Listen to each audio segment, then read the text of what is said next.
আসসালামু আলাইকুম ওয়া রাহমাতুল্লাহি ওয়া বারাকাতুহু। ইন্নাল হামদুলিল্লাহ ওয়াসসালাতু ওয়াসসালামু আলা রাসূলিল্লাহ ওয়া আলা আলিহি ওয়া সাহবিহি আজমাইন ওয়া মান তাবি'আহুম বিইহসান ইলা ইয়াউমিদ্দিন, আম্মা বা'দ।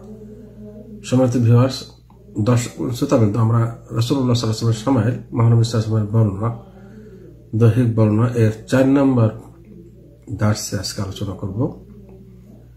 আরেকটি হাদিস, মহানবী সাল্লাল্লাহু আলাইহি ওয়াসাল্লাম দুই কাঁধের মাঝখানের স্থান ছিল প্রশস্ত, এ বিষয়ে হাদিসটি বিশুদ্ধ হাদিস, এটা সহিহ মুসলিমের হাদিস 6211।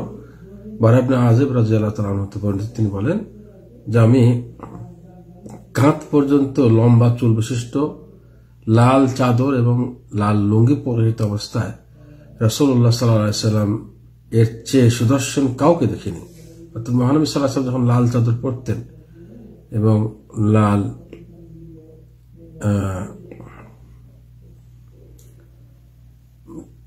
লুঙ্গি পরতেন, তখন তাকে এত সুদর্শন লাগতো যে পৃথিবীতে কাউকে আর এত সুদর্শন লাগতো না।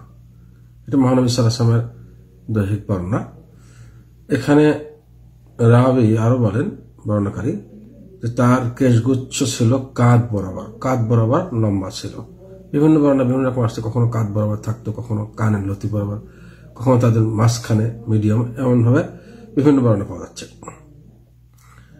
এবং তিনি আরো বলেন তার দুই কাঁধের মধ্যবর্তী স্থান অন্যদের তুলনায় কিছুটা প্রশস্ত ছিল, অন্যদের মতো তার চেয়ে বেশি প্রশস্ত ছিল, মানে যেটা সৌন্দর্য বৃদ্ধির প্রশস্ত, যেগুলো বা অতি সুন্দর লাগতো সেরকম আর কি।